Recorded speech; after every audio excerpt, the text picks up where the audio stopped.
तरुण राज जी, लेखक, दिल्ली से।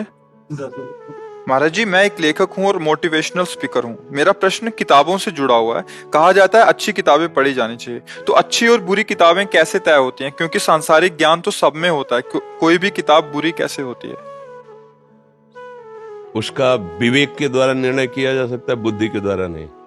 बुद्धि सब में है, पर विवेक जो सत्य और असत दोनों का निर्णय कर सकता है, उसका नाम विवेक होता है। जैसे एक बार हस्तमैथुन निषेध का प्रवचन हुआ हितधाम में बहुत पहले, और जब वो वीडियो इन लोगों ने डाला तो बच्चे जो पास सेवा में रहते हैं, तो उन्होंने एक वीडियो दिखाया हमको, हस्तमैथुन का प्रोत्साहन उसमें और उसके फायदे सुन करके हमारा हृदय संतप्त हो गया। वो कोई बोल ही तो रहा था। नई पीढ़ी पर क्या प्रभाव पड़ेगा इसका? वो हम अंग्रेजी तो पढ़े नहीं है, फ्रस्ट्रेशन क्या कहते हैं? फ्रस्ट्रेशन है। हाँ, जब वो हो तब ऐसा कर ले तो उससे शांति होती है और नया खून बनता है। ऐसा मतलब इतने गुण बताए गए। मूर्खता के सिवा और क्या हो सकता है? इसे क्या कहा जा सकता है? तो हमको विवेक धारण करके जो आचरण अधर्म में रत करता है, जो कानून के खिलाफ आचरण हमें करने की प्रेरणा देता है, चाहे वो व्यक्ति हो, चाहे वो ग्रंथ हो, चाहे वो पंथ हो, हमको बात स्वीकार नहीं करनी चाहिए। संयम से हम पवित्र होते हैं, और जब हमारी इंद्रियां खुली हैं तो हम इतने नीच हो जाते हैं कि जिनके चरण छूना चाहिए उन पर भी हमारी गंदी दृष्टि हो जाती है। जिनके पांव पूजने चाहिए उनको हम थप्पड़ मारने लगते हैं। हमको ऐसे वाणी नहीं पढ़नी चाहिए, ऐसी किताबें नहीं पढ़नी चाहिए जिससे हमारे मनुष्य भाव का नाश हो जाए, दैवी भाव का नाश हो जाए और हम राक्षसी भाव से युक्त हो जाए। है, मांस खाने से ऐसा होता है, अंडा पाने से ऐसा विटामिन बढ़ता है। क्या है? तो मांस पाने से पुष्ट हो गए। आप थोड़े दिन ब्रह्मचर्य रह के देखिए, आग पैदा हो जाएगी आपके शरीर में, आपकी दृष्टि में शासन पैदा हो जाएगा। देखिए तो आप रहकर ब्रह्मचर्य, अंडा और मांस खाने से तुम्हारे पावर बढ़ेगा। भैंसे जैसा शरीर हो सकता है लेकिन तुम्हारा पावर नहीं बढ़ सकता। आप अध्यात्म में चलिए, देखिए ऊर्जा शक्ति कैसी बढ़ती है। आपको बार बार भोग करना, मैथुन करना, इससे जो आपकी हानि होगी उसको आप नहीं सोच रहे। आप 10 वर्ष ब्रह्मचर्य रहिए, फिर पत्नी में भाव करके और आरोपित कीजिए वीर, और संतान की भावना कीजिए। अगर देशभक्त और भगवत भक्त ना पैदा हो तो हमसे बताना, क्योंकि तुम्हारे ब्रह्मचर्य में पावर है जो हमें विवेकहीन बना दे, भ्रष्ट आचरण बना दे। थोड़ी सी शराब पी लीजिए, आप मस्त हो जाएंगे। हमें यह बात स्वीकार करनी है।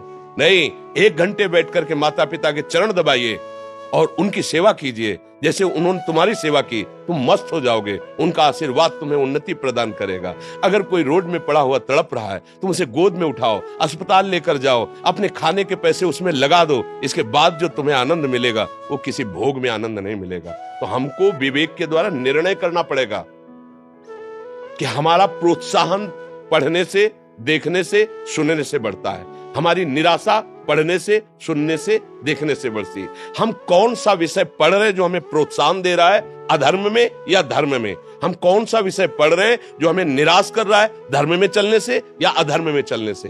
अगर इसका ठीक निर्णय है तो वो विवेकवान पुरुष उस वाणी के लाभ को अपने जीवन में उतार कर वो महान बन सकता है। अगर नहीं तो हमने खुद उस विषय को जब सुना तो आग लग गई कि जब ऐसा प्रोत्साहन अमुक अमुक पदवी वाले लोग देंगे तो हमारे आगे की जनरेशन का होगा क्या?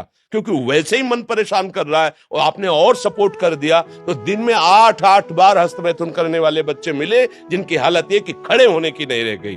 अवस्था है 18 की और हालत ये है कि नेत्रों में दिखाई नहीं देने लगा, खड़े होने पर चक्कर आ रहा है और 8 बार हस्तमैथुन करते हुए अपने को रोक नहीं सके। हमसे संभाषण किया, क्या आदत बिगड़ गई, क्या हुआ पढ़ने से और सुनने से? तो मुझे वो पढ़ना चाहिए, वो सुनना चाहिए जिससे हम धर्म से चले।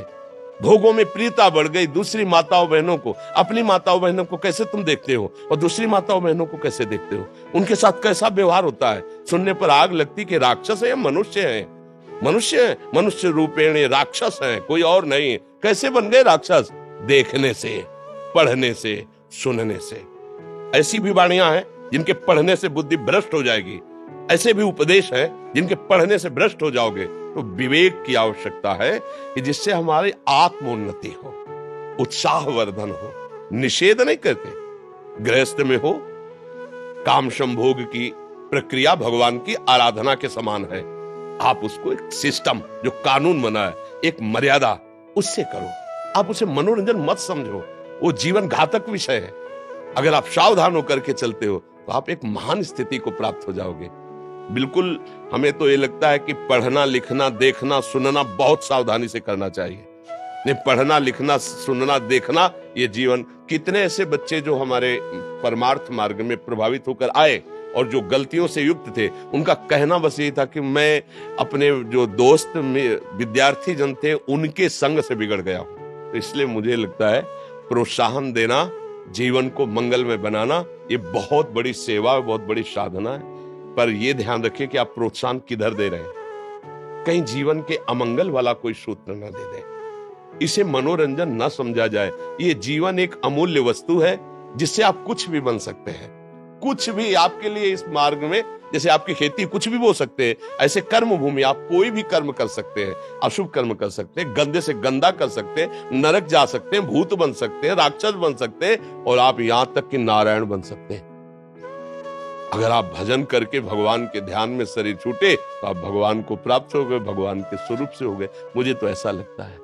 आपका इसमें कोई प्रश्न?